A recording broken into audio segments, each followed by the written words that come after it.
Welcome to the Utah Football Fans Podcast. Please like, subscribe, and share. And as always, go Utes. Welcome to the show, everybody. Welcome to Utah Football Fans Podcast. You've got Bryn and Gary here today, and we are here on sort of a breaking news emergency episode because there was massive news that broke yesterday that will have huge shakeups on Big 12 football and in the state of Utah. So we wanted to get on here and talk about it.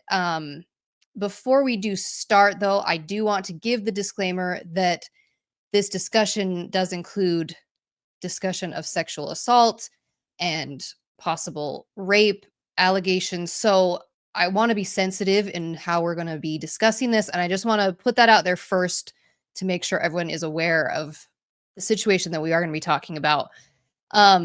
So yesterday, there was news that broke about allegations being made against BYU quarterback Jake Retzlaff. There has been a suit filed against him claiming sexual assault happened back in November of 2023. There's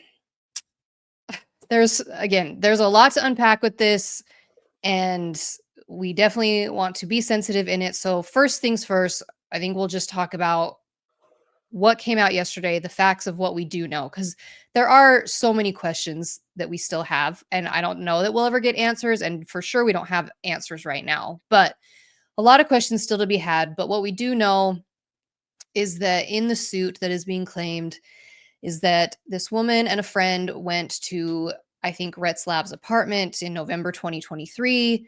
They were watching a movie. The friend left. The woman and Retzlaff started kissing. She kind of said, "That's all I want to do." But then he got frustrated and angry, and it escalated into other things. And I don't want to go into all the specific details. You can find them. They're in plenty of articles online, but they're not fun to read. This whole situation about it, it's not fun to read. I don't even want to go into the specifics because it's disturbing. And so where we're at right now is the claim has been filed. He's been accused. There's, issues with the police department and how BYU is going to handle this. So we just, again, this is going to have huge ramifications for Big 12 football, BYU football in the state of Utah here. I don't know, Gary, what was your first initial thought when you saw the news come out yesterday? Well, for me, the whole thing's very sad. So, Yes. It's really too bad because we're talking about some young people and all that stuff and their futures and stuff like that. So, yeah, to me, it's very sad. I wish, it hadn't come out. And yeah, it's an allegation, but it's gone beyond just an allegation like on social media and stuff like that because a civil suit, it's not a criminal suit. A civil suit has been filed with specifics. So it's gone to a different level than just her posting out on social media, this stuff happened. So, yeah, I'm not making any judgment. I just want wherever the evidence goes and the facts goes, that's all I care about. But the cat's out of the bag.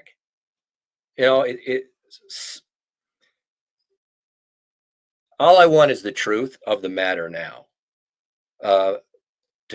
That's it. I've had people say, I hope this didn't happen, meaning the sexual assault didn't happen. So they're cheering that Retzlaff didn't do it. Well, I get that. However, by saying it that way, then you're essentially saying, I hope the woman's lying. Yeah. Okay, so it's one or the other here. So who knows? So you have the woman saying this, and Jake Retzlaff, through his attorney, is saying no, and it's he said, she said, and so I just want the truth. It's going to go one way or the other, and then let the chips fall where they may. For me, it's if Retzlaff did it, he should go. I think it should be more than just a civil suit. There should be criminal charges. I have no mercy for rapists and sexual assaulters. Let me just put it that way. If. On the other hand, if she's lying, then she should face criminal charges. So I'm go both ways here. When this stuff, when you're dealing with these kinds of things, it's extremely serious because you're dealing with someone else's life and future. So I just want the truth. That's where I'm at. So I'm sad that such a thing happened to two young people. But for me, I can't be cheering one for the other. I just want the truth to be manifest. Now, I've read the articles, I've read the claim, the suit. You can read it online, all the details. I've read the statement from Retzlaff's attorney, and I've read what so-called statement from the Provo Police Department. So that's where I'm kind of at on the civil suit. Yeah. Go ahead. Well, I was gonna say, one thing that sometimes when this kind of stuff happens, you get like a whiff of it coming, like there's chatter and stuff online that you kind of see. This came out of nowhere. And I think you and I kind of talked like yesterday when we first saw it, we thought it was fake.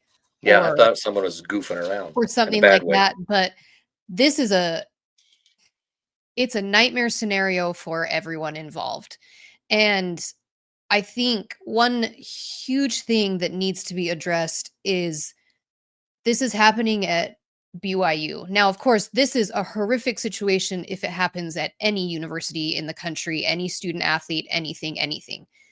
But there's this extra layer that it's happening at BYU because BYU does have an honor code that every student who attends BYU has to live by that honor code. And part of that honor code is no sexual relations outside of marriage. And so Jake Retzlaff, as a student, now he's not a member of the Church of Jesus Christ of Latter-day Saints. We all know that. It's been pretty famous that he is Jewish, but he is a student at Brigham Young University. And so he has to live by that honor code. Now, obviously, if there's sexual assault involved, there's a whole nother layer. And I agree with you. He needs to be charged in that way. But even if it is quote unquote a consensual sexual experience, that's violating BYU's honor code. So how is BYU going to handle this situation now? So I'll back up a little bit for me anyway. So I look at it is so Retzlaff can only go a couple of ways here. Is they had no sex, nothing. That everything she said's a lie. Or what happens very often is, at least my understanding, you read it as much, people read as much as I read stuff like this, but it say, no, it wasn't sexual assault or rape. It was consensual. We agreed to do it. That's my defense. So if we're not dealing with BYU and the religious ramifications and the honor code and all that kind of stuff, he could just claim, yeah, we had sex. It was consensual. That's what I say. This is what she says and whatever. But like you said, it's a different layer. So if Jake Retzlaff can't say, no, everything she said's a lie. We didn't even have sex. I haven't broken the honor code. For me, that's the only way his only defense in being able to stay at BYU. Now, how do I know? I don't know. I don't know how BYU administrators are going to handle this. But here's the thing that I find it's going to be. It's not that she just, and I'm not claiming who did it, the truth here. I'm just going with what she said. What I find interesting, and it's going to be difficult to say that she's a liar. If she would have just said, look, he raped me. That's it.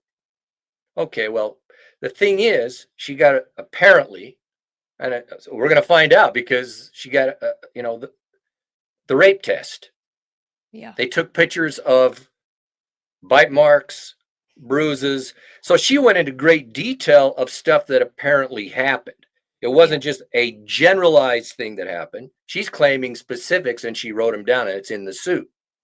So just to say that nothing happened, for her to lie that way, that would be a very bold lie to give all these details, and all of the details are a lie. That to me is a bit troubling in this whole thing on the side of Jake Retzlaff.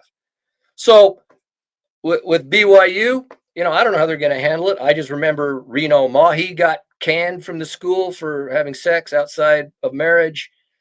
Brandon Davies, the basketball player, got canned for immorality. In this case, the trouble I see for BYU, and let's face it, BYU is the school of the Church of Jesus Christ of Latter-day Saints. Look at their brand page for BYU. They represent the church. It even says there they represent Jesus Christ on that thing. So it's not me saying it. Go read it for yourself. And so the problem with this situation is that it's not behind closed doors that allegations took place or things happened, and it can just be handled very secretively and no one's going to know about it. This is the face of BYU football, who was just accused of rape. He's, in some ways, to many people, he's the face of BYU and by extension, the church. So it's extremely serious. So how they handle this, if it comes out that they had sexual relations, I mean, it's going to be fascinating to see how they handle it. I don't see how he stays personally. If he's got to say, yeah, none of this happened, none of it. And so the university then has to believe Retzlaff, or are they going to believe the woman? I mean, it's really ugly here in all cases, but there's no way he can stay at Brigham Young University. Right. Everyone signs the honor code, top of the list, no sex, out of marriage, and a bunch of other stuff. We know what goes on. We all know people. We've talked to people associated with the football and other athletics, and we know what goes on under the surface. Most people just don't know some things happen, and so it can be dealt with. This is different. Oh yeah. I don't know how you can, if and it's weird because in other schools this is a nothing burger, but hey, it's the church's school with standards, and if it is a fact that if it comes out that they had sex, how does he stay? I mean, to clarify, BYU fans, how does he stay? right, to clarify, at other universities, having sex is not a big issue. No, nothing burger. Sexual assault, yes, is a big issue. I'm not saying that. Yeah. But just to clarify that, and I know that's what you meant, but Yeah, I mean, that's what I meant. that's the thing is, we talked about this yesterday, you and I, like, this is such a nightmare scenario in every way possible because, again, it's not just that, two college students had sex. It's that there's sexual assault allegations involved. And then it's not just that it's happening at any university around the country. It's happening at BYU, who, like you said, is the representative, the Church of Jesus Christ of Latter-day Saints. And then thirdly, this isn't just another student. It's not even just a football player. He is their star guy. He's the face of BYU football. And so, again, it's a horrific situation. I agree with you. I don't see how they can let him continue to play and to be the quote unquote face because he's the quarterback. He's been touted out there as the face of the football program. How can you let him stay, even if the sexual assault didn't happen? Like we've been saying, allegedly, there's been broken honor code and it's in a very public way. I don't think there's any other way that BYU handles this besides removing him from the team and from the school, which again is then a nightmare scenario for BYU's football team. It is. It's not a good look for the Lord's church. I'll just put it out like that. Couple that with a bunch of other stuff that's going on recently. I'm not going to talk about it, but it's people are going to criticize it, but BYU is what it is or it isn't. The students, they need to act like what they say they are or they're not. Yeah. Now just consider this, say you're a student at BYU and yeah, you've been out, breaking the honor code, smoking grass, drinking, having sex. Okay, whatever it is. And somehow Retzlaff is let off the hook, and they know. Yeah, he says, yeah, it was consensual, but no way that I raped her. Okay, but he stays, and you're a student at BYU. I mean, that's open door. Yeah. How do you? I mean, if you're going to let this guy survive, hey, Right. it's free. I'll do whatever I want to do because that's unfair, and who knows what the legal ramifications of stuff like that is. So this is extremely ugly, not only for the reputation of the church, because all of these people, athletes included, represent the church, and they even say they do. And so it's a tough situation. I will wait for it to play out, but even under the best of circumstances, it's not a good thing. No, it's horrible, huge ramifications. And again, we don't know how it's all going to play out. It's just so many questions right now, not really answers. I hope that we do get answers to a lot of these questions. Some of the other stuff that was alleged in this suit is against the Provo Police Department, that there's some allegations that they coerced her into not filing against him.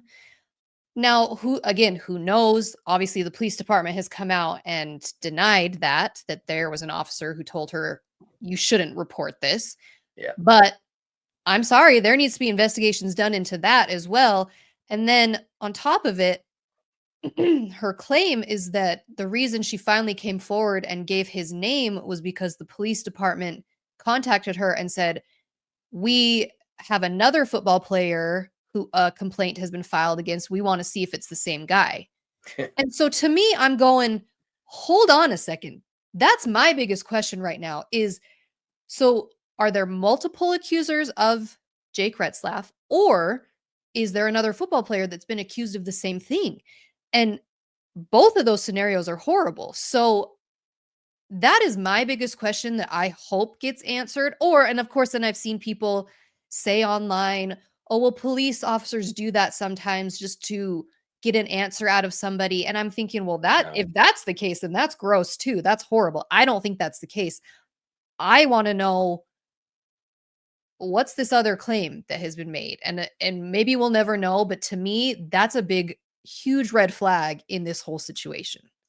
Yeah, the interesting thing is those 2 points came from the accuser, the woman, right?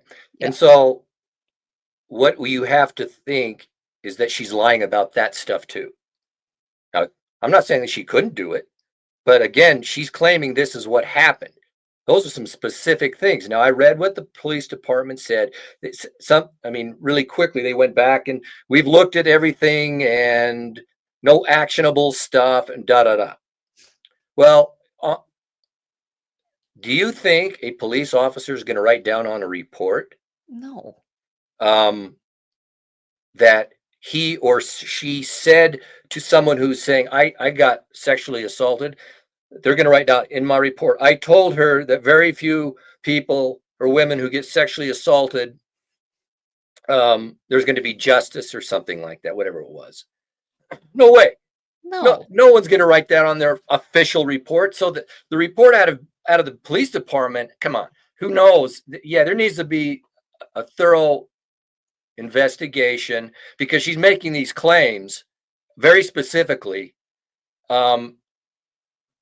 Who knows? But hey, I'm with you. The other thing, another allegation of rape from a BYU football player. That's what she said. Right. That's not something you just throw that under the rug as well.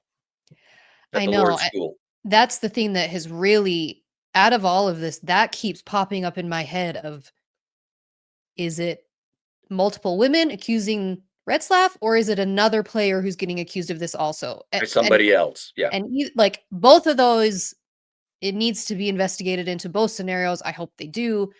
I mean, again, and we won't just keep belaboring this, but there's going to be a lot of fallout from this. We will see how it continues to play out. Obviously, so many ramifications. I'm with you.